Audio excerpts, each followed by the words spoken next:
mga kaibigan. Magandang umaga sa atin lahat mga kaibigan. Just in case po na meron tayong mga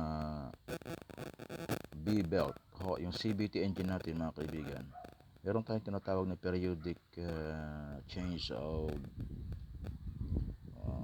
CVT engine belt mga kaibigan, yung poly drive. Nagpapalit tayo minsan ng madalas in 30,000 km papalit na tayo ng ganito CVT engine cable para maiwasan na maputulan ho tayo mga kaibigan.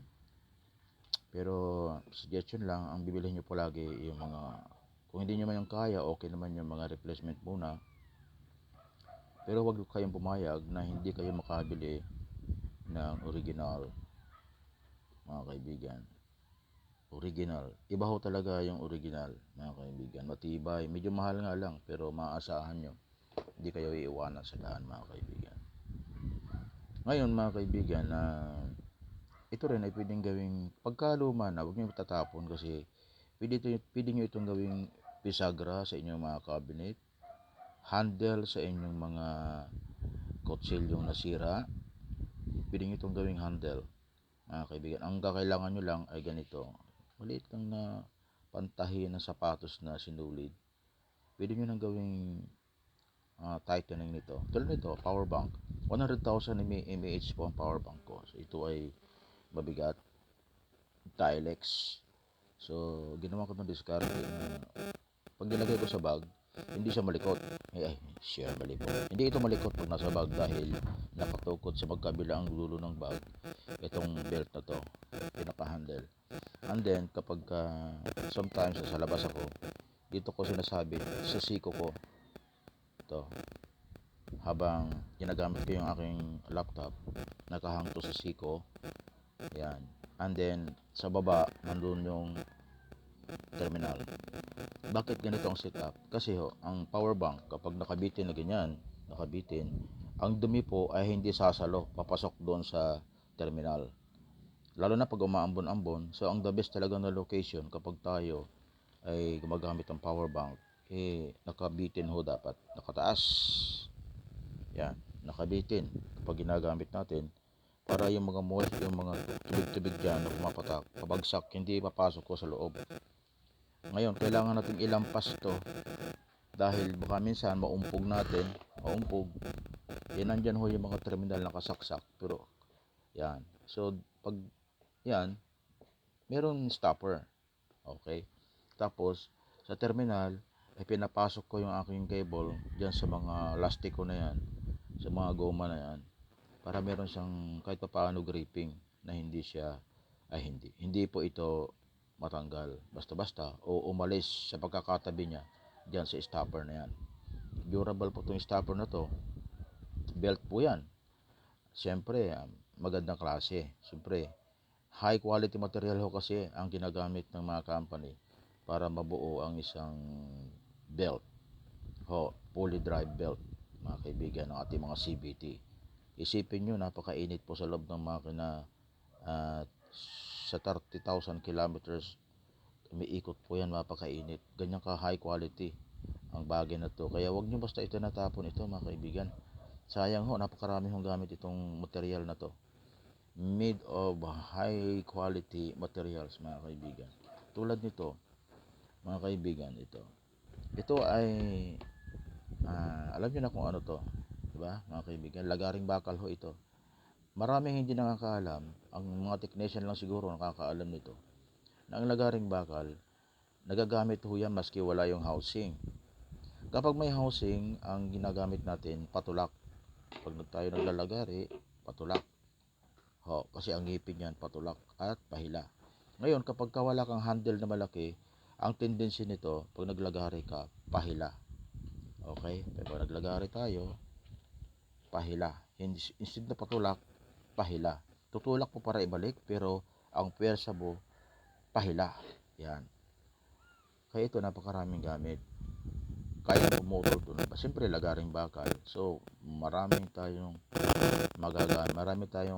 mapapakinabangan sa lagaring bakal mga kaibigan. Ngayon, mahirap po itong lagyan ng hawakan dahil Alam niyo na komplikado, madulas, di ba? Isa yan sa mga gamit ng belt. Ito. Isa yan sa mga mahalagang gamit itong pinaglumaan nating belt ng ating mga CVT engine. Katulad nito, mga kaibigan. Ito, oh. Hindi basta mabubunot ho yan. Dahil ang nakaipit sa ano na to, sa lagaring bakal na to ay CVT engine belt, kabahagi ng aking pinaglumaan. Ipit na ipit ho yan. Tapos pag meron kayong rubber ng ipanghigpit nyo dito, or combination ng nylon. Ito, ginamit ko dito yung aking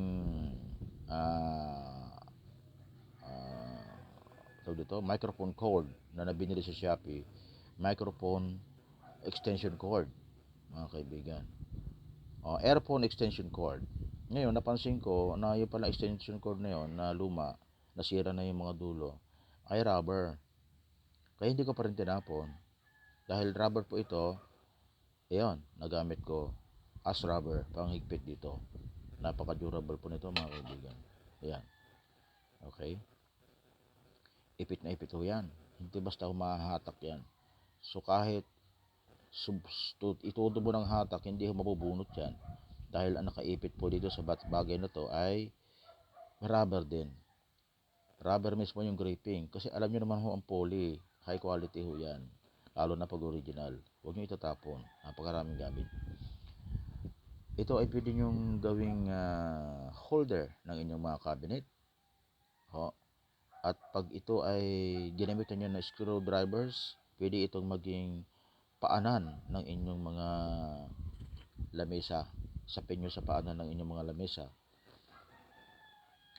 Screwdriver lang ang katapat nito. Makapit na ho inyong mga table. Nyo ito? Agapay nyo sa inyong mga haligi ng inyong mga table, mga kaibigan, mga lamesa. Ganon din kung meron kang tripod, pwede mo itong gawin. Ito yung ibalot mo sa mga paanan ng yung tripod. At sigurado ka sa grippings ito.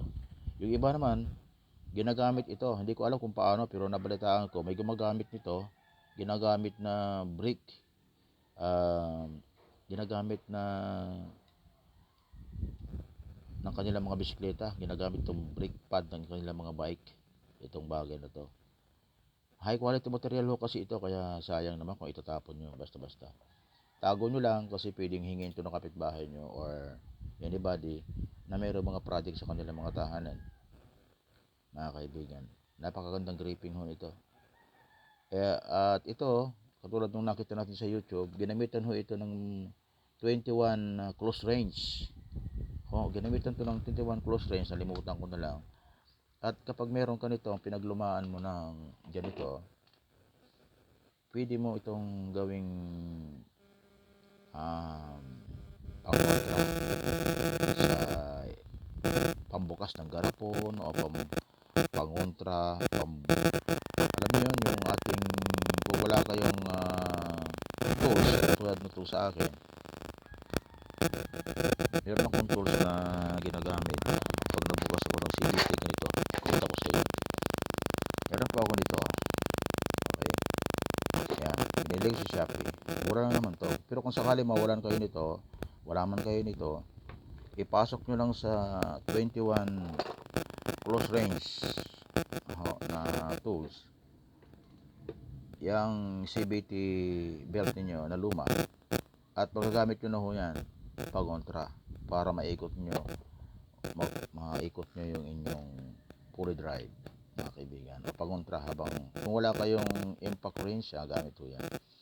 Pero mga kaibigan, nire-recommend natin na magkaroon kayo ng impact range. Mura lang ho. Ito 1,500 na lang, bili ko nito sa Shopee. Importante ho nito. Pag meron ka nito, hindi mo na kailangan yung mga pag-kontra. Ito lang ang babaunin mo. At mga kaibigan, simpleng yung baonan ho natin, mga kaibigan, tulad nito. Ayan. Yung baonan natin na matibay, na nabibili dyan sa tabi-tabi, wag yung mga locally made. Yung matibay, merong made in China na matibay. May pricing nga lang, mga kaibigan. So yan, pwede mo na ikamada dyan yung maliliit, mga items mo. yung blade na kinakailanganin nito, yung impact range, kaya na ho lahat ng gamit niyan sa loob ng inyong lunchbox, mga kaibigan, na matibay. Okay? Huwag nyo naman dalhin lahat. Ang kailangan nyo naman dalhin sa pag nagbumotor ka, yung mga kailangan mo lang naman. So, siyempre, kailangan mo ng adapter. Kailangan mo ng patanggal ng pito. Importante yan. Ngayon, kailangan mo nito, siyempre. Ngayon, siyempre, merong, may handle yan. Bukod nyo na. Ayan. Pero, karamihan na maliliit, mga blade ng inyong impact range, kasi na ho yan sa lunchbox ninyo. Para maliit lang at dadala nyo kahit saan man kayo pupunta, mga kaibigan. Mainam na may tools tayo para pag yung kaibigan natin nasiraan, makakatulong ho tayo, mga kaibigan. Hirap naman yung dadaan-daanan lang natin kung wala ka naman pasahero. Ay, huwag mong daanan, tulungan mo, mga kaibigan. Malasakit sa kapwa. Huwag nating sisihin na dapat kasi nagdadala ka ng tools. Wala yun, huwag nang ganun. Tumulong ka na lang. Hindi mo alam kung ano pinagdadaanan ng tao. Hindi mo alam na nasa learning stage pala yan. So, may mga dahilan. Ang gawin natin, kung may tutulong tayo, tulong na lang. Huwag natin basta dadaanan yung mga nasiraan. Tulungan natin. Someday, mararanasan nyo rin na kayo naman ang tutulungan, mga kaibigan. Walang ibang bumamalasakit sa daan kung tayo rin mga riders, mga kaibigan. Okay, mga kaibigan, tiis-tiis lang. Baka sakali mamulat ang gobyerno, makita tayo at tulungan tayo. Okay, mga kaibigan. Huwag niyong kakalimutan ay yung adapter ng inyong impact range. Importante yan. Ito, tanggalin nyo. Mga kaibigan, tanggalin nyo yan. Ilagay nyo dito sa box. Kailangan kompleto yan, mga kaibigan. Okay. At, of course, kasama na rin dito sa loob yung ating ito. Yan. Spark plug remover. Yan. Complete, mga kaibigan. Siyempre, huwag niyong kakalimutan ito. Kasya na to sa inyong lunchbox. Kasama niyo na po yan. Yan. Ayan, mga kaibigan. Tatlo lang naman ang basic na kailangan natin sa ating mga nagmumotor. Tatlo. Ngayon, pagsikapan nyo makabili ng tatlong sizes nito. Mga kaibigan, tatlong sizes. Yan. Tapos, siyempre, yung 14 anyos.